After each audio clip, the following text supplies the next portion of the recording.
Browns preparing to host Lamar and the Ravens on Sunday, even though it's been a dumpster fire of a season for Cleveland. NFL on Fox's Instagram still wants everyone to know that in a galaxy far, far away, the Browns can still make the playoffs. Oh, yeah. This is... Sorry, Jenna, go ahead. Yeah, no, they released the Star Wars themed scroll of all the possible scenarios that would have to happen for the Browns to possibly make the playoffs. It starts with the Browns going 2-0, and then a lot of other things would have to happen. They have beaten the Ravens earlier this year. They would have to be upset the Ravens by 10. It would also... Oh, yeah. You're Yoda? That's pretty awesome. Doggy. Yoda, yes, he is. What is that? That was his best that was her Yoda. You know that was a good Yoda. No, I don't know. I've never seen any Star Wars. What? What are you talking about? You've never seen Never Star seen Wars? any of the Star Wars movies. You know what? That's not true. I saw the one with the Jar Jar fella. That's I the liked worst him. one. Well, you know what? Everybody hated him. Well, I'm just telling you that's all I've seen. So I don't get it. Ruined the franchise. I know that I wish we could. He's the Smush Parker Okay. of Star Wars. It's fine. Don't leave us here though for a moment. I wish my friend with the handheld mic could turn and rotate and show our empty stats chair. Yes. Because our fearless statistician Dustin Waite took the day off this morning. He called out. He didn't call out. Used a vacation day, Yes. precious vacation day, to go see this movie. Yes. Which, by the way, we're off the air at 9:30. He could have gone to the 10 a.m. He went to the 6 a.m. He could have gone to the 1 a.m. and been here. No. And been so, here for the meeting. But, you know, such is life. What were we talking about, the Browns? Yes. If the Browns make the playoffs, Jenna might take all her vacation days. You make a good layup. If the Browns end up rallying and making the playoffs, we may never see Jenna Wolf again. I was so right about one topic in the last 2.5 years, and that was the Cleveland Browns. I'm going to ride this. You just saw that scenario. No. You know, I'm going to ride this as far as I can take it. I can't even function. You make a really good layup.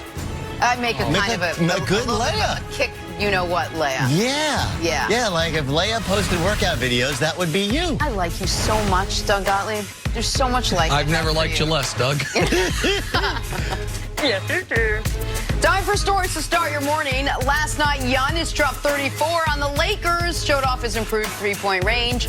He made 5 three-pointers in the game. Giannis also crowned himself, insinuating that he is now the king.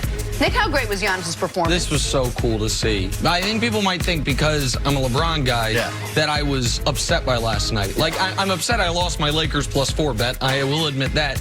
But Giannis is one of my 5 favorite players of my adult life. He's my 2nd favorite current player. And seeing him, you made this point, Doug, and it's a great one. This is what, the 112th biggest game of LeBron's career up to this point.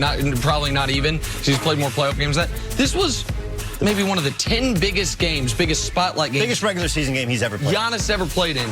And, man, he was up for the challenge. Yes. I also think for people who make the argument that guys from the olden days, the Jordans of the world, couldn't become three-point shooters, I give you Giannis Antetokounmpo, sure. Right? Because this is the trajectory, is if you have the work ethic, you're going to shoot a volume of threes in-game, in practice, and you're watching him improve on the fly. Do I think he's a 5-3 a game night?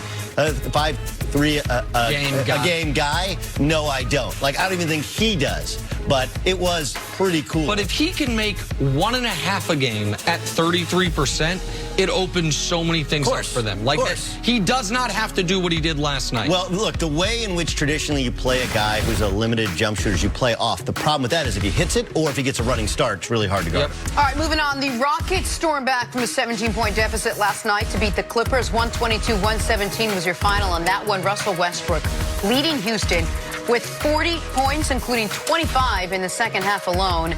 Nick, how big of a win was this for the Houston Rockets? Well, they've now won 2 out of 3 against the Clippers. They did it last night despite the Clippers hitting more threes, despite Harden not playing a great game. And once again, Kawhi Leonard, 4th best player on the court last night. And but the best defender on the court was not Patrick Beverley, was not Paul George, was not Kawhi Leonard. It was P.J. Tucker, who was sensational on the defensive end last night.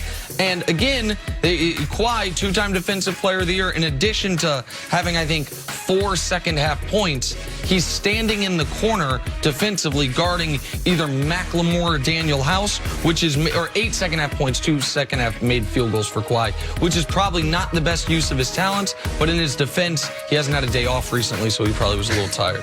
I was impressed by the Rockets, and it was one of those Russell Westbrook games where because Patrick Beverley's on the other side, he unloaded everything in his bag for that game. He played angry Russ at both ends of the floor. He doesn't always bring that sort of effort, that sort of intensity. It got Lou Williams thrown out of the game because Lou Williams was in a kind of a different place. I think the Montrezl Harrell thing, as much as he gives you on offense, he doesn't give you as much on defense and rebounding the basketball. They don't. It matters. They don't have rim protection. They do have good perimeter defenders. Look, and I also wonder what the Clippers will do when they play in those made-for-TV games, not just regular season, but postseason. Yeah. That'll be interesting. Yeah.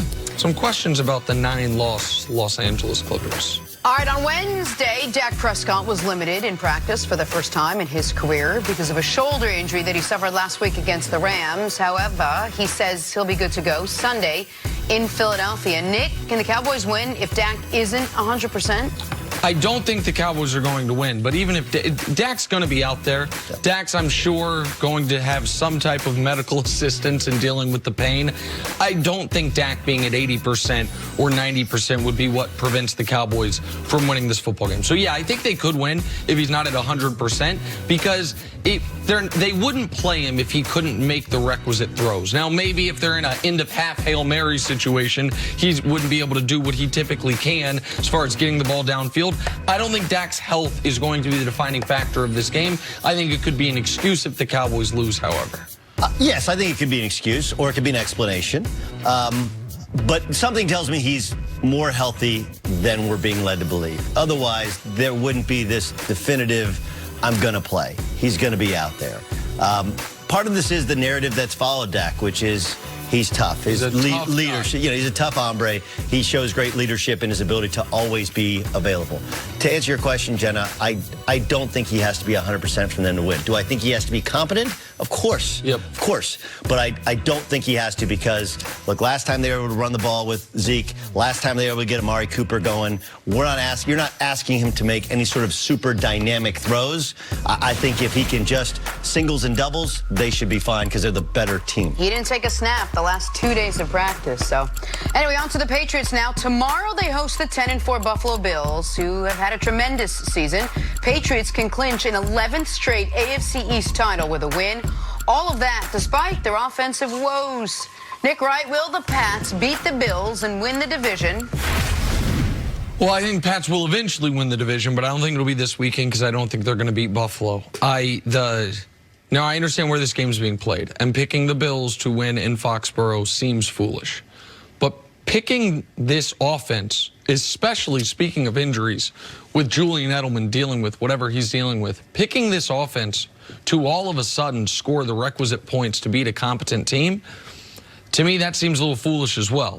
We saw this offense stuck in the mud against Cincinnati for the first half of that football game. What flipped that game to where the Patriots all of a sudden scored in the high 30s was a muffed punt, then an interception, then a pick six, then a short field after an onside kick. We know the offense couldn't get going against Kansas City, couldn't get going against Houston, Dallas, Philly, and this is a legit defense. Buffalo has a legit defense. Great team speed. And the first time around, the Patriots scored 13 points in the first 9 minutes. 7 of those came on a blocked punt touchdown, and then scored 3 points the rest of the way. Brady did that, but Brady also has struggled mightily against this team with this coach. Since Sean McDermott, now maybe the record hasn't struggled.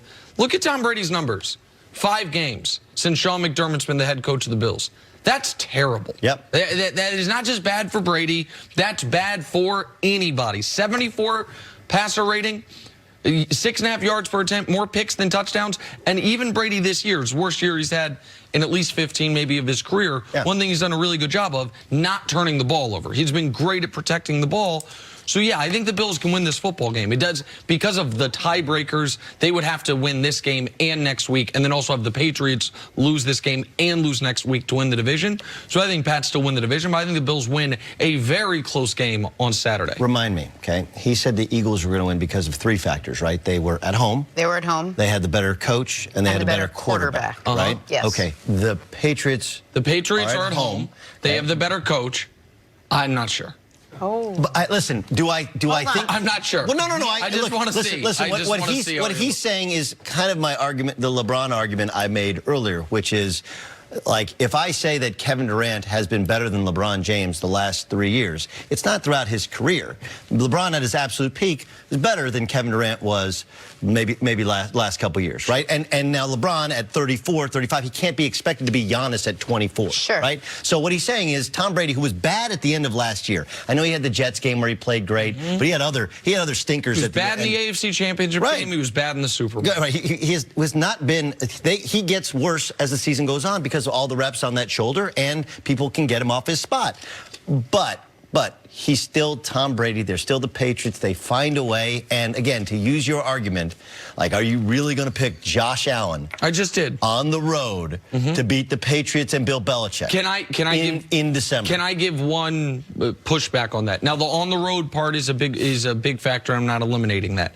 But as far as Josh Allen, the Bills could not have gotten worse quarterback play than they got in this first meeting. Sure. That was... They wheeled at Matt Barkley, and you're like, damn, Matt Barkley's still in the league? Josh Allen threw, before he got hurt, and he was bad. Threw 3 picks. Yes. Then Matt Barkley came in, and he threw a pick. And they were still had a chance right there the entirety of that second half. But there's no reason... and part of what's happened in the NFL is what we see in the NBA, and the same thing happens in baseball. Because there are teams that are non-competitive. The difference this year in the NFL is there's been a group of teams that have been non-competitive since game 1. Usually it's like game 14 on, right? Teams start packing it in. But the Dolphins were just inept. The Bengals have just been inept. Terrible teams. So it's really hard to use the volume of statistics because the Patriots have loaded up defensively against the bad teams, kicked the hell out of them, scored